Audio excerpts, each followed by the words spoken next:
اعوذ باللہ من الشیطان الرجیم، بسم اللہ الرحمن الرحیم۔ میں ہوں محسن خان اور آپ دیکھ رہے ہیں محسن وائس۔ آج کی ویڈیو میں ہم بات کریں گے ظہیر الدین بابر کی آئندہ زندگی کے بارے میں۔ کابل کو فتح کرنے کے بعد بابر نے ہندوستان کا رخ کرنا چاہا۔ ہندوستان میں اس وقت ایک پشتون لودھی قبیلہ حکمران تھا۔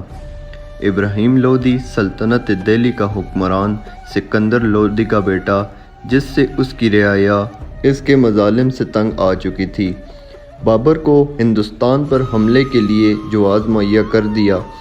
یوں تو بابر نے ہندوستان پر 16 بار چھوٹے سرحدی حملے کیے، لیکن اس کا بڑا حملہ 1526 کو پانی پت کا وہ معرکہ تھا جس نے ہندوستان کی تقدیر کا فیصلہ کرنا تھا۔ بابر جب کابل سے نکلا تو اس کے ساتھ محض 8000 پیادے تھے۔ بابر قبائلی علاقوں کی گھاٹیوں اور دروں کو عبور کرتا ہوا ہندوستان میں داخل ہوا۔ راستے میں اس کے ہمدرد اور ہمنوا اس کی فوج میں شامل ہوتے رہے۔ یوں بابر 20,000 کی فوج لے کر 1526 عیسوی میں دہلی کے نزدیک پانی پت کے میدان میں خیمہ زن ہوا۔ ابراہیم لودھی کو بابر کے لشکر کی اطلاع ہوئی تو وہ اپنے سرداروں کے ساتھ لڑائی کے لیے نکلا۔ اس کی فوج میں 1,00,000 سپاہی اور 1,000 ہاتھی شامل تھے۔ یوں تو بابر اور لودھی کی فوج کے درمیان کوئی مقابلہ نہ تھا، لیکن بابر کے پاس ایک ایسا ہتھیار تھا جو اس سے پہلے ہندوستان میں کسی نے نہ دیکھا تھا۔ بابر کے پاس ترک انجینئر کی بنائی ہوئی وہ 20 توپیں تھیں جن کی وجہ سے اس جنگ کا پاسا پلٹا۔ لودھی کو شکست ہوئی۔ میدان جنگ میں لودھی کے 6,000 سپاہی کام آئے اور کئی سارے واپس بھاگتے ہوئے اپنی جان سے ہاتھ دھو بیٹھے۔ بابر نے پانی پت کے پہلے معرکے سلطنت دہلی کے حکمران کو شکست دے کر ہندوستان میں سلطنت مغلیہ کی بنیاد ڈالی، جس کا جھنڈا اگلے 300 برس سے زائد ہندوستان کی فضاؤں میں جگمگاتا رہا۔ ابراہیم لودھی جنگ میں مارا گیا اور اس کے اہل و عیال بابر کے قبضے میں جا چکے تھے۔ بابر نے ان کو عزت بخشی اور ان کو اپنے خاندان کی طرح سمجھا، لیکن جلد ہی لودھی کی بوڑھی ماں نے بابر کو زہر دے دیا۔ لیکن خدا کا کرنا ایسا ہوا کہ بابر کی جان تو بچ گئی، لیکن اس سازش میں شامل لوگوں کی کھالیں اتروا دی اور ابراہیم لودھی کی ماں کو دہلی سے جلا وطن کر دیا۔ اس جنگ میں بابر کے بیٹے ہمایوں کے ہاتھ وہ بیش بہا قیمتی ہیرا کوہ نور بھی لگا جس کا کوئی ثانی نہ تھا۔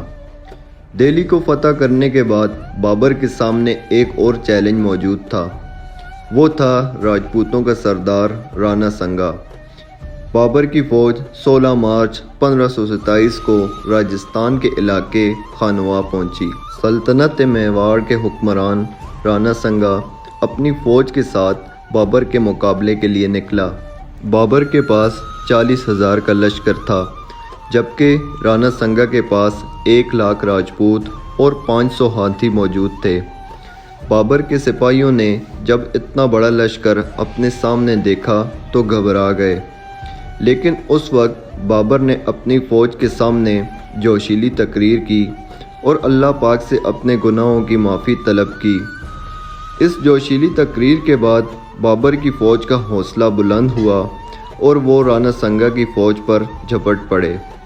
رانا سنگا اس جنگ میں کام آیا اور اس کے سپاہی میدان جنگ کو چھوڑ کر فرار ہو گئے۔ بابر نے ہندوستان کا آخری معرکہ بھی سر کر لیا تھا، یوں ہندوستان کا اکیلا بادشاہ بن بیٹھا تھا۔ بابر کو اپنے بیٹے ہمایوں کے ساتھ عشق تھا۔ کہتے ہیں کہ ہمایوں اس قدر بیمار ہوا کہ جب اس کے بچنے کی کوئی امید نہ رہی تو بابر نے اللہ پاک سے دعا کی کہ اے اللہ، تو میرے اس بیٹے کو زندگی دے اور مجھے اٹھا لے۔ خدا کا کرنا بھی ایسا ہوا اور ہمایوں شفایاب ہوا اور بابر تھوڑے عرصے بعد 5 جنوری 1530 کو محض 47 سال کی عمر میں اس دار فانی سے رخصت ہوا۔ بابر کی لاش کو اس کی وصیت کے مطابق اس کے بسائے ہوئے باغ وفا جس کو باغ بابری بھی کہا جاتا ہے، کابل میں دفن کیا۔